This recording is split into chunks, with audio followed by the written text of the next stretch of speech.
welcome, ladies and gentlemen all over the world. It is your boy, Kurt, one of the Runway boys, and this is Travel Talk TV. And today we have a special guest currently down in Medellin, Colombia. My brother, Mr. itsJClyde. What's going on, brother? What's going on, man? It's all good this way. What it's looking like with you? Man, I just got back from Brazil yesterday. A little jet lag, but you know, the show must go on. So I know. Keep everything moving. So first off, thanks for being on the show. I know it's been a little rough getting us connected and doing everything, but we finally got it together. So we've been trying this for a minute. Yeah, but I wanted to get some input from you.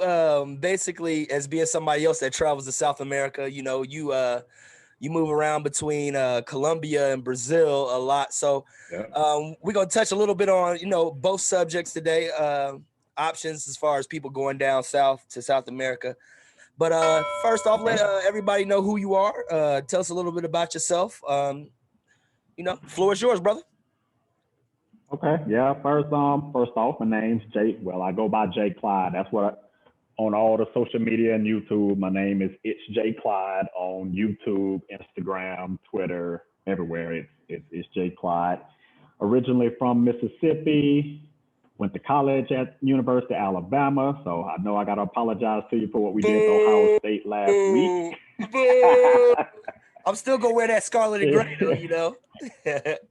I know, man. I know. And I currently live in Tampa, Florida right now, man. So I've been down there in Tampa, Florida since 2004. So that's pretty much like home now when I'm not traveling so much. So yeah, I started this little travel game in 2007. Went to Rio de Janeiro the first time in 2007. Ain't been the same since, man. Just keep getting these passport stamps trying to get out, man. Man, it's you know how many times I've heard that. I've been down to either Colombia or Brazil, and I ain't been the same since, man. You know, that's pretty common to hear. No doubt. As far as on that. All right, so you said you started traveling in 2007. So was 2007 to Brazil, was that your first trip international, or you been doing some stuff before that? I did. Yeah, I did like some little family trips and stuff when I was younger, like before they started requiring passports to go everywhere. Like I've been to like the Bahamas before, like little basic like Bahamas type trips, Canada. But like my first like international trip, like as a adult, was in 2007 to Rio de Janeiro, and that was a family trip too, man. Like I didn't know anything about Rio de Janeiro, bro. Like we typically went on family trips like every other year or so.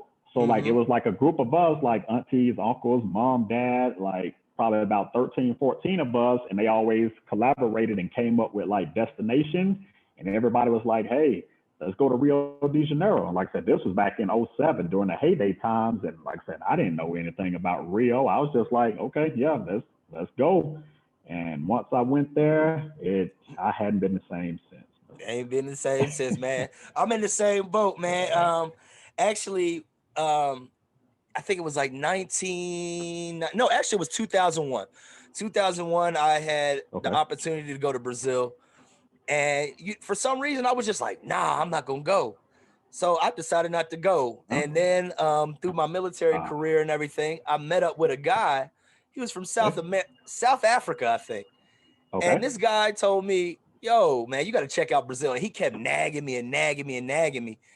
And in 2011, I eventually went, man. And I'm in the same boat you are in, man. I can tell. Ain't been the same since. That's how we linked up, man. We linked up through the Brazil connection, man. Because I remember just seeing on various like Facebook groups and stuff like that, I would always see. It's funny how I first encountered like these Runway boys hats, because I would always see like you posting stuff in the pictures, and I was like, man, who is these cats down here running around Rio with these hats on, man? So like I didn't even know what was going on. I just kept seeing the pictures everywhere, and I was like, man, this dude down here trying to take over Rio, man. And I eventually I was like the hats look kind of cool, so I eventually like bought like a couple things. Like we had talked back and forth on on Facebook or whatnot. I was like, nah, man, this cat cool, man. So we linked up that way and finally had a chance to finally meet. What was that, in February when I was in Salvador for Salvador, Carnival? yeah. Yeah, we got the link up then, man. But nah, it's cool how you can meet up with like minds or whatnot on the internet these days. Absolutely, absolutely, man. And I appreciate your support, man. Yeah. I just appreciate you supporting the brand, man. You always, every time you travel, Oh yeah. man, I'm always gonna check your stories out. You gonna have a Runway Boys hat on. You gonna have Yeah, I got it. some of that stuff on, man. I appreciate I that. gotta order. I'm gonna order some more, man. The crazy part that the crazy thing is, I usually be bouncing out like every 2 or 3 months, and I always say to myself, like how I am now. When I get back to Florida, I was like, I'm gonna order some more stuff so to get to me in time for my next trip. But the next trip be coming so fast, I don't So have enough fast. time to get it. So Yeah. when I get back Monday, when I get back Monday, I'm gonna have to put in a fresh order because I know the people tired of seeing the same two hats, man. Man, but it seems like you a travel veteran now. Where every time I see photos, man, you in some dope place, man, with the travel veteran hat on or your wing Right, logo right. hat, man. On Instagram, they really, man, Oh your yeah, photos with the wing logo hat you got on, man. A lot of people dig it, man. yeah. So Oh yeah, yeah, no doubt, no doubt. yeah. So we're gonna move on. So what do Okay. you love most about traveling? I What would you mean, say?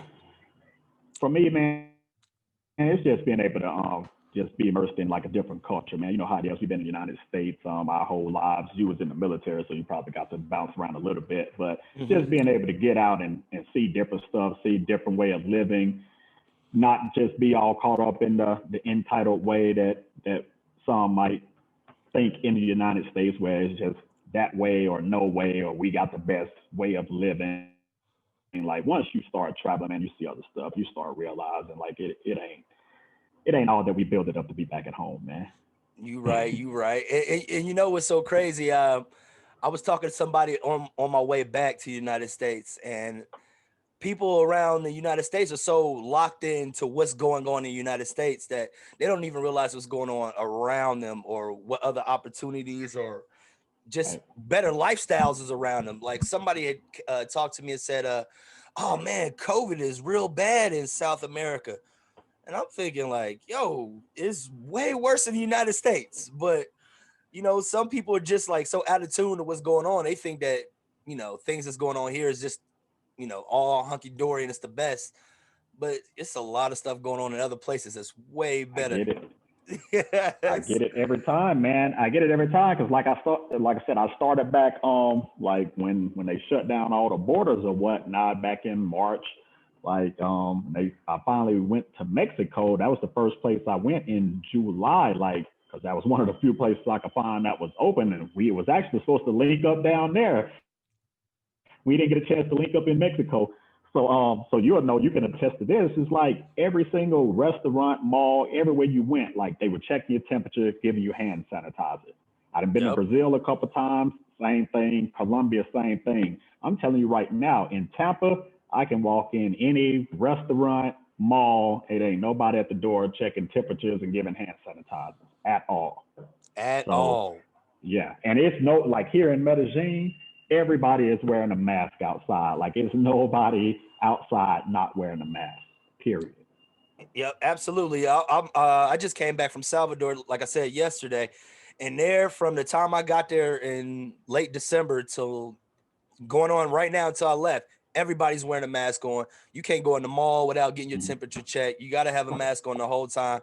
Only time you really not wearing a mask is probably like when you're eating in a group and you're like, still got your 6 feet distance from other Yeah, people. So that's about, I mean, like everybody down there, from what I've seen, they're doing a heck of a job and being more considerate to the people around them. I don't know about Colombia, right. so we're gonna get into that next. But as Oh, far as yep, yep. Brazil goes, I'm sure there's pockets, you know that there's crazy folk down there that's got a party, they got to turn up. They Oh not gonna yeah, wear a mask, but for the most part, if you go walk around during the day, people wearing masks yeah. and taking care of Oh yeah, themselves. So no doubt. Oh yeah. so as far as far now, so since we on the subject, you down in Colombia and we both got history in Brazil. I got a little bit of history in Colombia, but not as much as you do. And I Hmm. haven't been to Medellin yet. I've been to Bogota and I've been to Hmm. Cartagena. But how what is it that draws you to Medellin, Colombia, where you've been frequenting a few times? And I came to Medellin, Colombia for the first time. Actually, my first time coming was in May of 2019, man. So I haven't even been coming that long of a time, but I've been here a lot of times. So I think this is my 8th trip here since May of 2019. And I mean, what drew me here, because like I said, I live in Florida, South Florida area. So getting to South America, Central America, Caribbean is pretty easy when you're coming from Florida. So I flew out of Fort Lauderdale or Miami typically, and the flight's only like 2 hours and 45 minutes, so it was close. I'd heard a lot of people talking about Medellin. I was kind of hesitant at first because I'm kind of like a beach and water guy. Like I like to be around the beach and the water, and Medellin is none of that. It's in the valley. It's surrounded by mountains. But I was like, I just want to change it up, man, and see a different type of landscape and different type of environment instead of the beach as always. So that's what drew me here. And like once I came, like the infrastructure was so dope, man, as far as like the Airbnb buildings are tight. And that's usually what I put up on my YouTube page or whatnot, is like the little Airbnb reviews. Like the Airbnb is a dope here. Like you pretty much, it's nighttime right now, but you pretty much got like a dope view pretty much anywhere that you're staying here. And it's pretty cool. It's like an international city. So as far as like food and cuisine and stuff, like I can pretty much get whatever I'm looking for as far as food to eat. So it's a pretty dope city, man. Yeah, I seen a video that you had posted. It looked like you was at a smorgasbord. It had like all kind of meats and it looked like a barbecue, like a Colombian barbecue or something, man. Yeah. So they got all types of food, man. That was I was actually just at like a regular little barbecue spot here like over here in local tourist area, man, and they had all types of meat on there, but it was good though. Hey, I'm like you, man. Like I'm a foodie. I know how you say you're a foodie, so I'm a foodie too. And like Medellin is definitely a foodie city, man. There's so many places to eat here, man.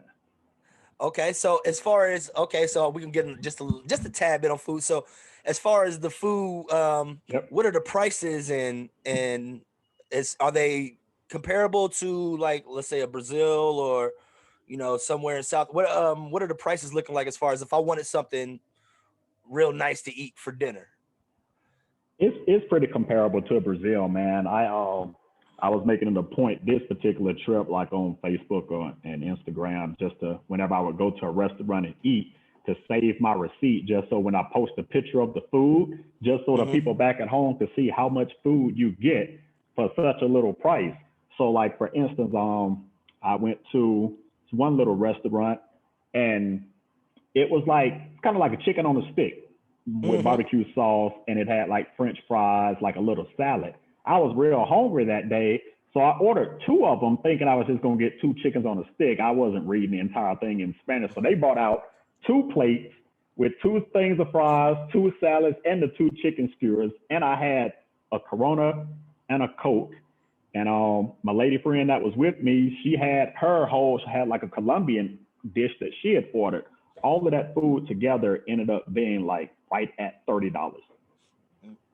That is crazy. You can't go to TGI Fridays in the United States for 2 people for $30. You know what I'm saying? With drinks and everything, you definitely can't do that. So, man, nah, definitely. So it's comparable to Brazil, man. It's cheap as far as when you're outside the tourist areas. Like if you go down here in this parky areas, touristy part of town, some of the restaurants might be a little bit more pricier, but if you're out and about, because that's what I was telling you about, I was outside of Medellin, about 2 hours outside of Medellin, and got that plate at that price. But it's pretty comparable to how it is in Brazil. Okay. Food. Yeah. So, yeah, you could definitely eat in Brazil. 2 people can definitely eat good for $20 to $30. Yeah, so definitely cost effective going to South America. Be in that range. And the food is like comparable to any upscale restaurant in the United States for half or 1/4 the price, man. So they bring you so much food, man. They bring you. You said say it again. They bring you so much food. I know in Brazil, man. I know in Brazil they bring you so much food, man. It don't make no sense how much food they bring you in Brazil when you ordering from those places. Yeah, when I was in Cartagena, I actually did go to a spot and I got like a tomahawk steak, and that thing I think it was like $10 for everything, man. So, Yeah, man, it's always yeah, blessed. I oh love yeah. I love taking US dollars and spending it somewhere else, man. It's always a blessing when you Me do too. that. Oh yeah, no doubt, no doubt. So as far as you said, what area were you in right now? Well, the part of town that I'm in, it's called Provenza or Poblado.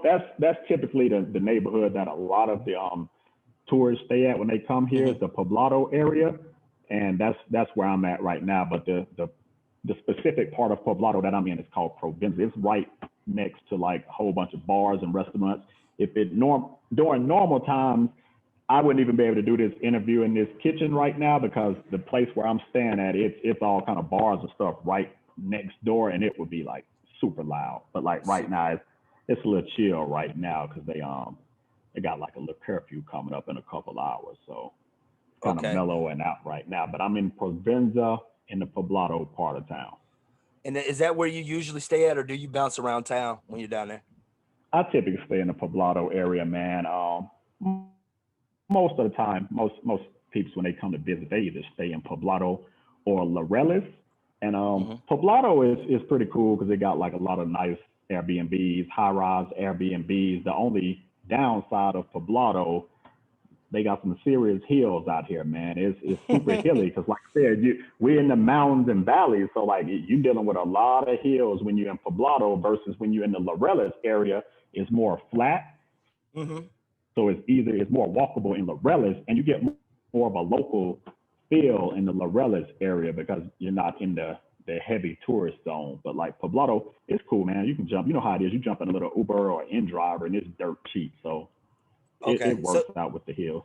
so they do have Uber, and you said they have another driving, what, like Yeah, a taxi service or yeah. something? It's called InDriver. Yeah, they have Uber. I think last time I checked, technically Uber is illegal here, but I think people still use it. But most people here use this ride sharing service called InDriver. And basically what that is, it's just like you just ordering taxis and cars just like Uber, but you pitch a price to the driver. So say you pull up the Mm, app, you want to go from point A to point B, you offer the price of 5,000 pesos, and the driver will either accept it or they'll come back with a counter offer. And then you just do that. You pick that 5,000 pesos, they come pick you up, and you can pay them in cash. So it's not even a card tied to the account. You just pay them 5,000, 10,000 pesos. So I kind of like that more than Uber, man. So you just name your price, they just start popping up. Who wants to accept the ride for you, and you just pick one and go. So you can see their ratings. You can see how many rides they've had. mm-hmm. So that way you can pick like, hey, I want to pick this guy. He's at a 4.8 rating in 5,000 trips. So yeah, it's real convenient. That's what's up. That's what. Now, when you do that, do they ever reject your order? I mean, reject your offer, or Yeah, a couple times because I'm not too familiar with the area. So like I don't know what's a good price. So if I'm going from A to B, I don't know if 5,000 pesos is enough. So I had a couple times where it got rejected because I automatically, if it's a short distance, I just put 5,000 in there. And a couple times it popped up that offer wasn't good enough, try something better. So typically what I do, if it's a short distance, which if you're in Poblado and you're trying to go down in the Parque Yeres area, for the most part, 5,000 and 6,000 pesos would be good. Now, if you start trying to go off in other parts of town, you might be better off putting like 15,000 or 20,000 pesos in there, and that should get you where you're trying to go. okay, okay. So, when you're down there in you said what is it called, Poblado area? Is that how you pronounce it? Poblado, yeah, Poblado. Do you see a lot Yep. of tour, like Americans, or do you see digital nomads or people that have set up shop down there like permanently, or is it just a lot of people going in and out? It's a little bit of both, man. They have a heavy expat community down Hmm. here because I'm in a couple of the expat community Facebook groups. So they have a nice expat community here, and also too when you're out and about, like you're especially over here in Poblado, like I said, it's heavy with tourists and foreigners. And it's the funny thing is, my old lady, she always jokes about this area. She calls it Gringolandia. She say that's what they call it over here, man, because that's that's where all the gringos stay. So that's typically what's over here in this area, man. Like if I walk outside right now, it's gonna be mostly foreigners that I run into for the most part. Okay, so how do the before we get into the lady friend part, Right, how do right, the right. how do the locals in general, how do they receive expats and people coming in and out?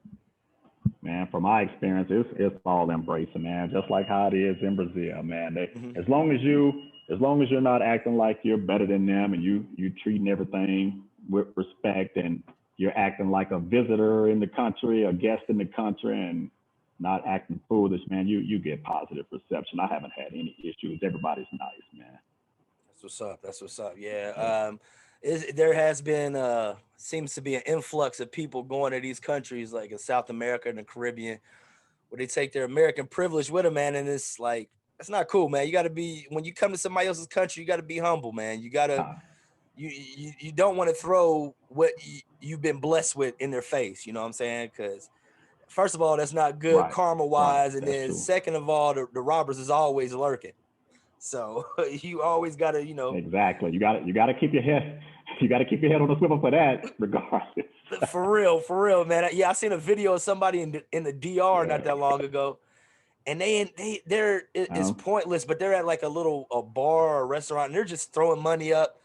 It's like, bro, like that doesn't impress them. You just giving out free money, you know. So exactly. And making hey, yourself a mark too. You making yourself a mark. make yourself a hit target, man. Like it's people don't get it, And man, but you nah.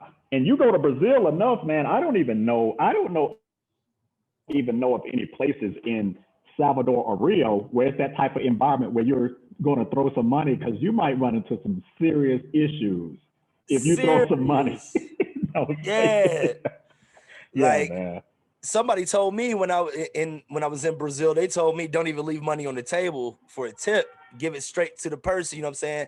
Just because everybody's out there watching and everybody's waiting for you to drop that Yeah, dollar. Everybody's waiting, for something to happen. If right, if they see some money drop right. somewhere, they gonna see it before it hit the ground.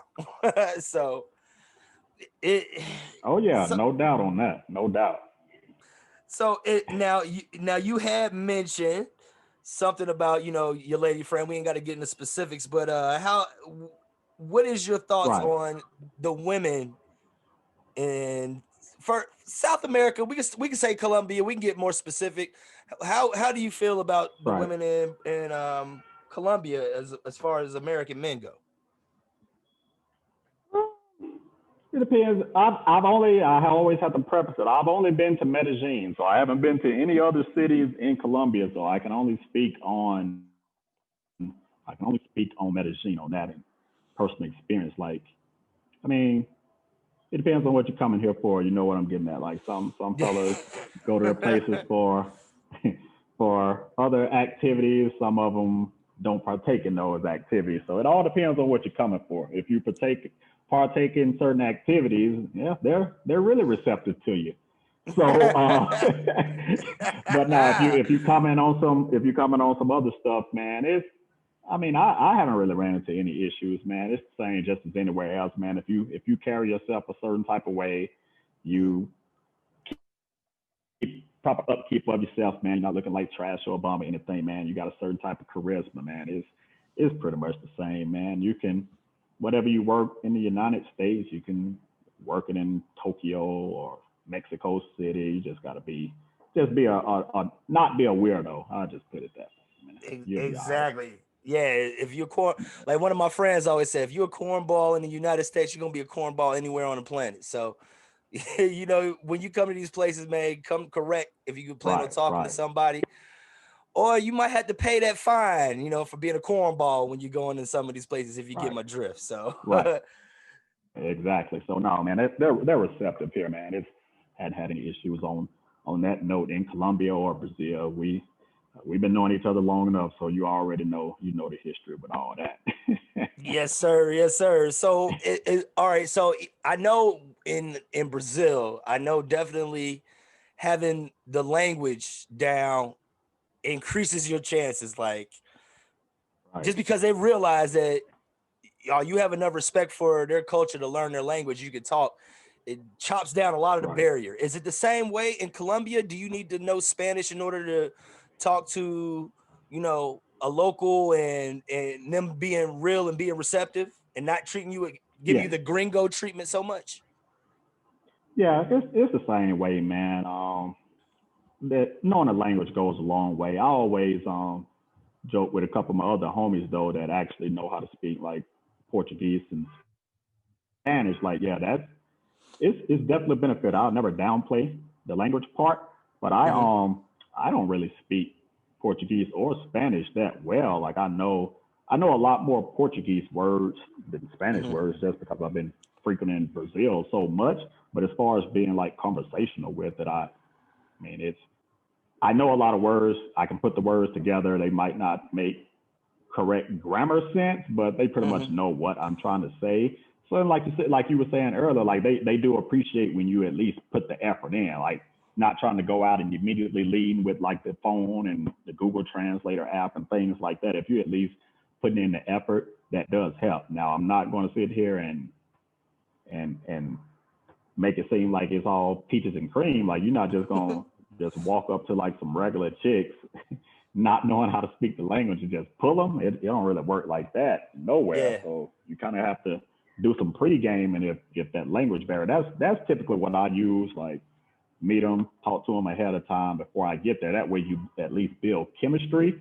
So that way Hmm. the language barrier, they already know about the language barrier and it's not as bad. Like I couldn't imagine, especially if you're somewhere like Salvador Bahia or Rio and you just out on the beach and you try to go walk up to a lady and you don't speak any Portuguese and you trying to holler at her. That's gonna be kind of Yeah, they weird, they man. gonna give you like that deer in the headlights look. Like, Yeah, I don't know yeah, what you're talking about, yeah, and yeah. That's and tough. so when I'm in Brazil, I do kind of get that kind of less of a gringo-y feel once I've been there and people have been familiar with my face down there. Hmm. Is that the same way with you? Are you starting to get are you starting to make friends with locals and things in Colombia? Um, I wouldn't. I'm cool with like the doorman here at this particular spot where I stay at because I've stayed here a few times, so like they definitely recognize. I got like a driver here that I use back and forth to the airport, so he's pretty cool. Met some of my lady friends, family and friends on this Hmm. most recent trip, so I'm starting to expand it a little more, man. Like I said, I haven't been coming here that long, so Hmm. I'm starting to broaden it out a little bit. I hadn't been coming here as long as I've been going to Brazil, so it's different. All right, so here's the question. I know it's gonna be hard, and I don't want you to get beat up, but on either side, which one would you prefer as far as going to Colombia or Look, Brazil?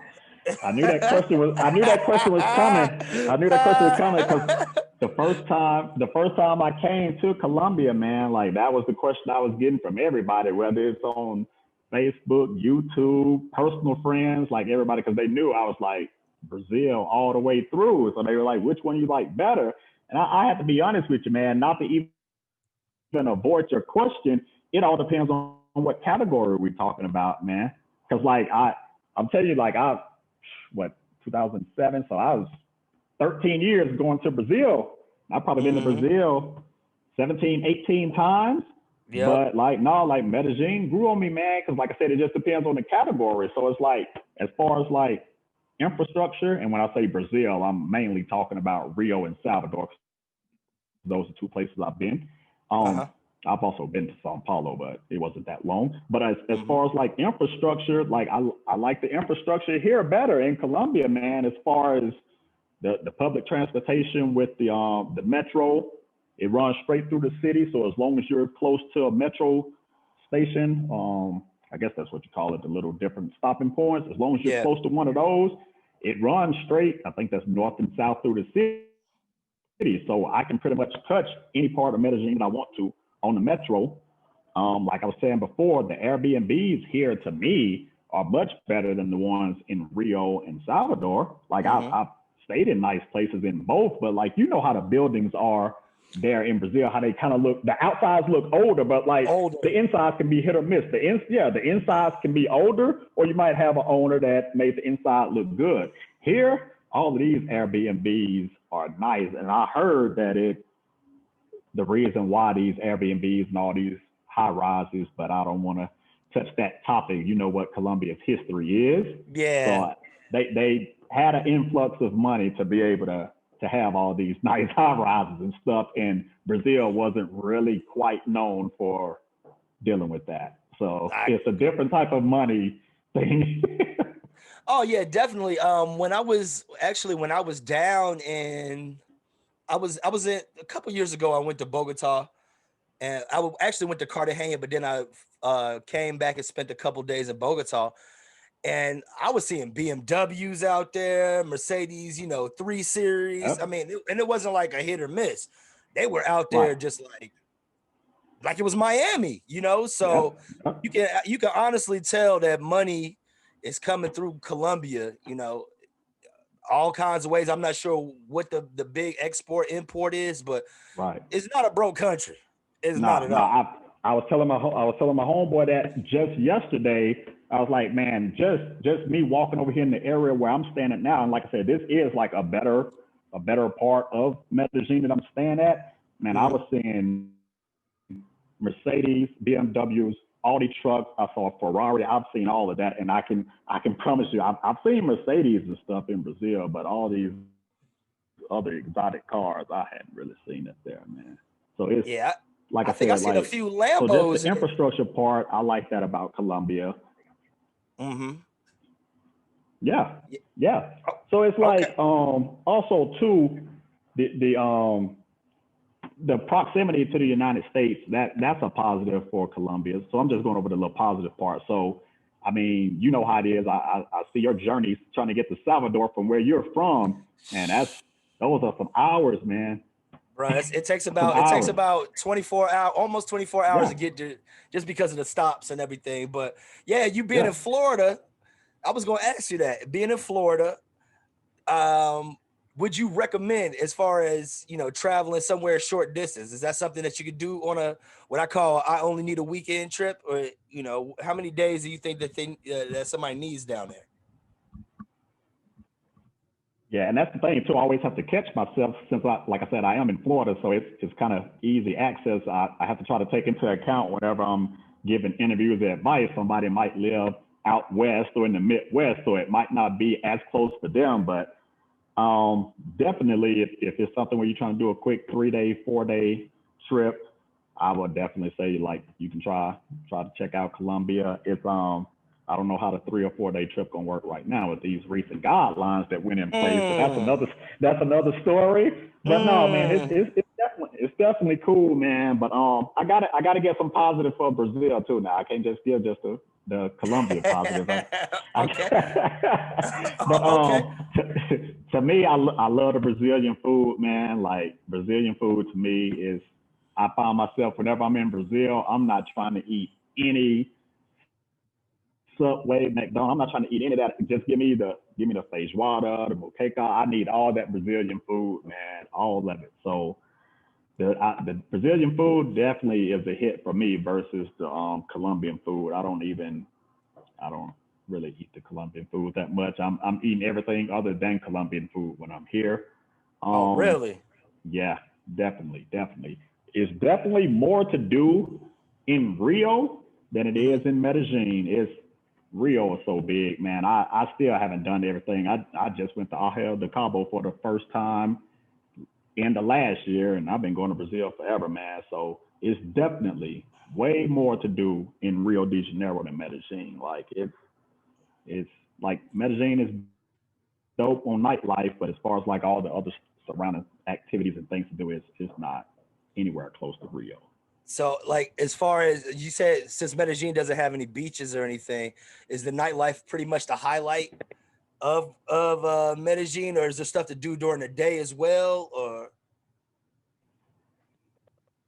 I mean, of course they have the little tours that you can take, man. But when I came here the first time in May, I pretty much went on all of those tours. So those are the types of tours where once you've done it, I'm not really just gonna try to go back and keep doing it unless I'm with someone and they haven't done it before. And of course, I'll tag along and go with them. But like the nightlife was like the key thing here. They had Miami type nightlife here, man. Just like bars and nightclubs everywhere, staying open super late, man, and the prices were dirt cheap. So the nightlife was definitely the part that drew me here. Because like I said, I can go to Miami or Las Vegas.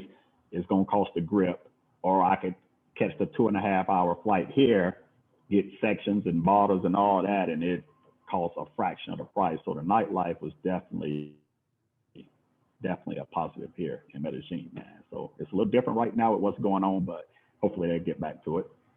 Okay, so with the curfew going on down there right now, is it are they still doing nightlife, or is it just basically see what's going on during the day, and once that curfew hit, is what time is the curfew down there right now? Yeah, I can touch that point for you. So when I first got here, my first 5 days here, the city was under quarantine, and I'm talking about from Friday night at 8 p.m. until Tuesday morning at 5 a.m. You couldn't even go outside and do anything. What? So they had straight quarantine for my first Friday, Saturday, Sunday, Monday, the first 5 days, straight quarantine. Now I did break quarantine that Saturday night. I don't advise people to do it. I don't advise people to do it. A lady friend's brother had a birthday party at his girlfriend's little apartment. It was like a little small family gathering, maybe like 8 or 9 people. So we ended up leaving my Airbnb and going to that. And it was probably 8 o'clock, 9 o'clock at night, and like the streets were empty, man. Like the only cars that were out were the taxis and the little guys on the little motorbikes that were delivering like food and grocery and stuff. And like we went from this one side of the city to the other side, man, and it was quick. So as long as you don't go through any police stops, you're good. Because I heard that the fine, if you get caught out breaking quarantine, I heard that the fine was like 900,000 pesos. So I want to say that that's close to like $300. So like most of the Colombians ain't trying to risk that. So, but yeah, I think the fine is like 900,000 pesos. But the crazy part about that, as we were approaching like the apartment where we were going, we saw like the police had a roadblock set up. And I was like, man, you got to be kidding me. I was like, this is my first day here. I'm about to get caught out here and catch this 900,000 peso fine. So the in driver just drove right through, and like the police didn't even give him like no kind of flack or anything. And then we just ducked off, took a right, and we was at the apartment at that point. But like that was kind of nerve wracking at first when I saw those police there on the street. I was like, oh no. And then on the way back to my crib, it was the same thing. We saw the police. They had like some people, they were shaking them down on the side of the road, and we just drove right past them and got to my Airbnb. And after that, I was like, nah, I said, I'm staying in the house until this quarantine is over. We're good to go. So like now it's nightly curfew from like 10 o'clock at night to 5 in the morning. Now they did have a quarantine last weekend too, but I took a weekend trip to Guatape, which is like 2.5 hours outside of Medellin, and they weren't under those strict quarantine orders. So I was quarantined my first weekend here. The second weekend, I didn't have to deal with the quarantine because I went to another town and they only had curfew. So at least we were able to be out and about during the day. But yeah, The nightly curfew is at 10 o'clock. Oh man. That's one thing about South America. Any of these countries you go to in South America, the late night, the nightlife is one of the highlights. So when the curfew comes in, that's just like a big bummer. But it's still, it's still worth going down. I mean, even with quarantine and curfews going on, you still can find good spaces and good places to enjoy yourself safely. Right. I've seen it in plenty of places, man. Exactly. So I seen your photos. You went to Guatape, and I've heard about the infamous 700 steps. Yeah, man. I know your legs was on fire, wasn't they, man? Yeah, man. Like that was actually my second time. I went like I said, when I first came down here in May of 2019, I went there because I was doing all the touristy stuff, and I did it then.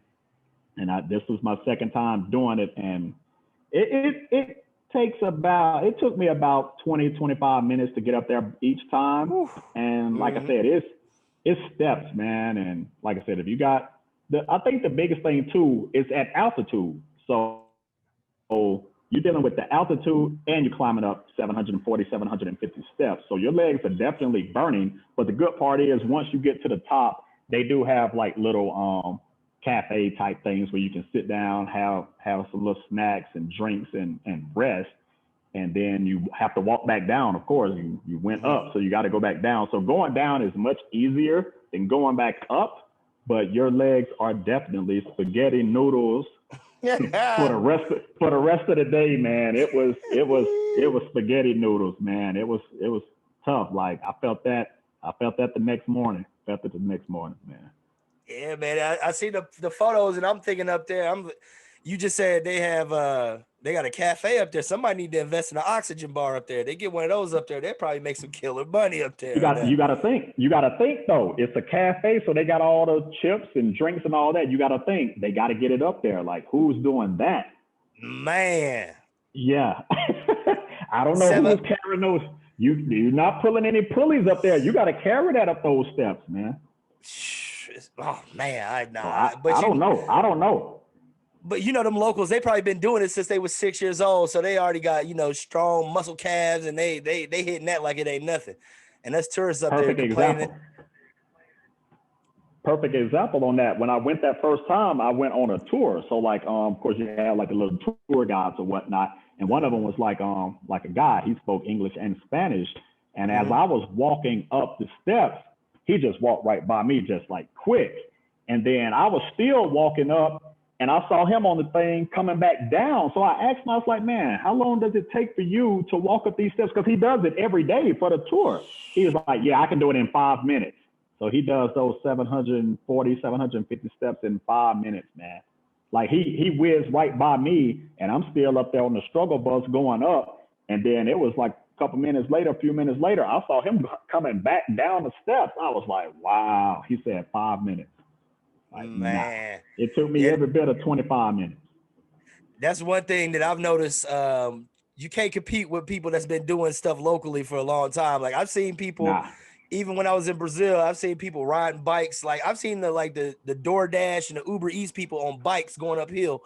And I'm thinking like, man, ain't no way in hell I'm doing that. But that's how they get around, man. They know their terrain, so they know how to navigate and get up stuff easily. Because they've been doing it for so long. As us Americans, if we can't walk it, you know what I'm saying, like within 5 minutes, we try to catch a cab or try to catch an Uber there, you know what I'm saying? Exactly. Oh yeah. So Guatape is dope, man. Yeah, okay, yeah. So would you would suggest that? I mean, how can you do that on a day trip? Can you from Medellin, do they have tours that you can do where you go there for the day, or do you suggest going there and staying a few days? I can give you both perspectives. Like a lot of people go there as a day trip. They offer tours where you can go there, experience the rock that we were just talking about, and then the tours can take you there to the little towns to take photos or whatnot. And you can also make a weekend out of it. So the first time I did it, I did a little tour. It was an all-day tour. I caught the bus here in Medellin at like 7 a.m. I didn't get back to my Airbnb till like 8, 9 o'clock that night. So it was an all-day tour because it's like a 2-hour drive. So you got 4 hours of it was just driving. So this particular time, I spent the weekend there. So I got an Airbnb there in Guatape, got there on Friday and left that Sunday. And it's a different experience if you spend a weekend. I would advise people to spend a weekend there because you're right there. I had a lakefront Airbnb, so you got all the boat activities, jet skis. They have all of that right there. You got the shops and restaurants. There's no like nightlife there. It's more of a quiet type lake town, but you definitely have like water activities that you can partake in. So it's real chill vibes. I had fun that weekend. Like I said, it beat being quarantined for another weekend. So at least we were able to get out and about during the day, hop on some jet skis, walk through the little city, climb the rock. So it's cool, man. You can do either or. If you got the time to take a whole weekend there, do it. Or if you want to get a quick preview, you can just take a little all day tour and check it out. Both are cool. Okay. Yeah, and so before we end this, I wanted to get just a little bit into the female interaction. As far as Colombia versus Brazil, what has been your experiences? Which one would you prefer, Brazilian or Colombian? I know I don't want to get you beat up by nobody that's watching this video, so try to keep it. This the one that always get me in trouble, man. Because like I said, I got all my Brazil homies. So as soon as I start wavering on it, they like, hey, hold on, man, you're a traitor, man. What's going on? So like to me, my specific type, just for me, I can't even speak for the other because different guys like different things. Like you know my type. Like I like the little petite type. So yeah, the banging what bodies that Brazil is known for is not really my thing. So like here in Medellin, they're all the petite type. So my preference is actually here. So I know that shocks a lot of people whenever I say that because they're like, hold on, you've been going to Brazil all this time, but you say your preference is in Colombia. That's what I found out when I came to Medellin, man. I was like, everywhere I looked, I was like, they all my type here. It was crazy, bro. So that was crazy. So yeah. So as far as for me, man, I Brazil is my favorite place. The type of ladies that I like are in Colombia. So that's how I have to. Yeah. So that's how I have to split it there, man. So I can be good on both sides. Like I love going to Brazil. That's my spot. But as far as if it's the ladies, like my preference is here. So I have to juggle those two, man. Okay, yeah. Like you said, it's personal preference, and like you're right. You go to Brazil, there are a lot of women that are, thick-thighed and right. A nice curvy figure, yeah. a nice curvy figure. You do have your petites and that too, but yeah, from what I've seen, also when I went to Cartagena, the body structure is more of a petite, more of a slimmer. They don't have the humongous thighs and the round butts like like Brazil. They have them there, but it's not as common. Right. Of course. Yeah, so that's of course, definitely there's definitely a contrast, but both countries have beautiful women. Don't get me wrong, Exactly. like you say, it's just based on preference. So so you got to when it really comes down to when I say Brazil and Colombia, it really comes down to like you can't base it on one factor. You got to base it on your preferences, your travel time.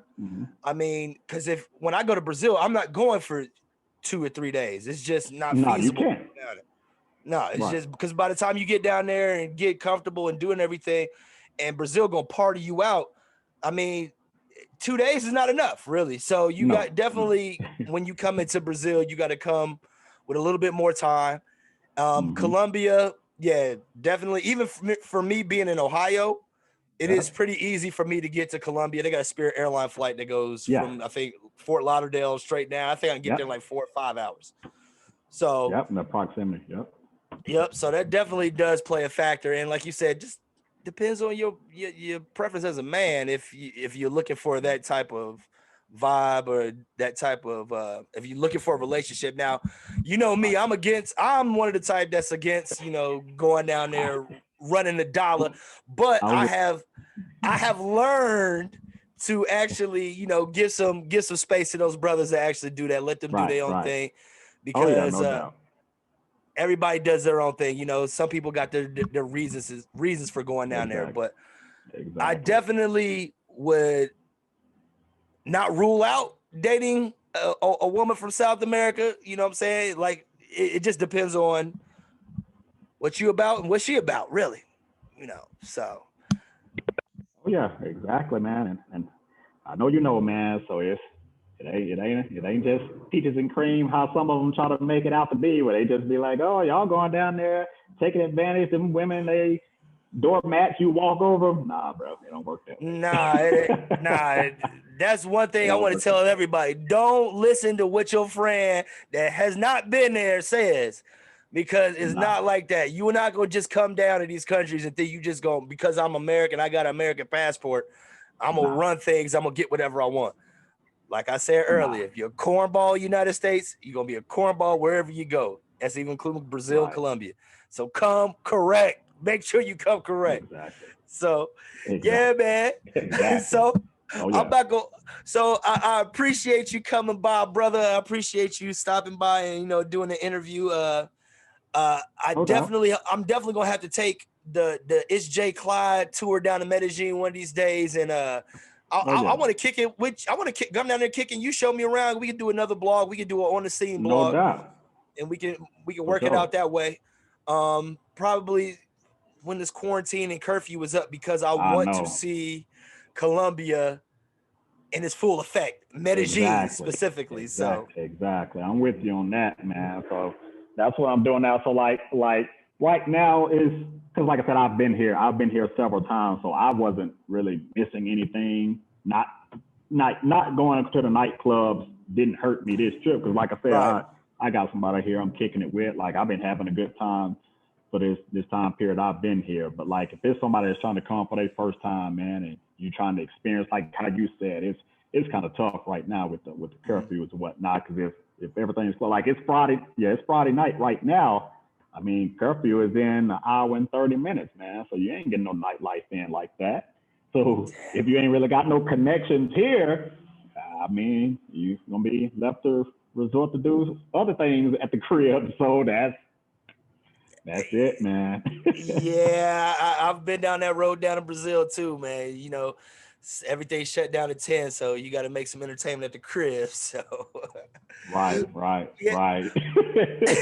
So why don't you let everybody know how they can get in contact with you, as far as like, I am a big fan of your apartment Airbnb videos. Every time you post it, I'm gonna make sure I like it. I'm gonna make sure I watch them, because I'm actually curious about going down to Medellin, so I need to know where to stay at. That's why I want to have you on, because I know if somebody wanted to come down there, I just want them to be able to contact you so you can give them some information, keep them in a safe area, and you got the insight on the Airbnb. So let them know how people can get a hold to you, man. Yeah, man. The easiest way, like I said, you can go to YouTube. It's my name on there. It's itsJClyde. So it's itsJClyde. Same thing, Instagram, Twitter, itsJClyde. So yeah, that's the easiest way. But yeah, you can check out the little YouTube page. I post the videos of the Airbnbs that I stay at. I do videos from little areas around the town where I'm at. So yeah, definitely you can check that out, man, and get to take a look at it. Make sure you subscribe, and you'll see the post come up. All right. I appreciate you, brother. Yeah. So next show we're gonna do together, man, is gonna be on the set, man. So I appreciate you stopping by, man. And I thank everybody else for stopping by and watching our video. Make sure you like and subscribe. If you like the hats that me and my boy itsJClyde got on, stop at www.runwayboys.com. We got the Always on Vacation tees too. Make sure you like and subscribe to our channel, and we'll send over a video to you too, itsJClyde, so we can cross promote and everything. I want to get your followers up over there, man. So I appreciate you, brother. All right, man. Appreciate it, man. You have a good one, man, and y'all be safe out there. All right, man. Peace. This is Runway Boys Travel Talk TV. We out.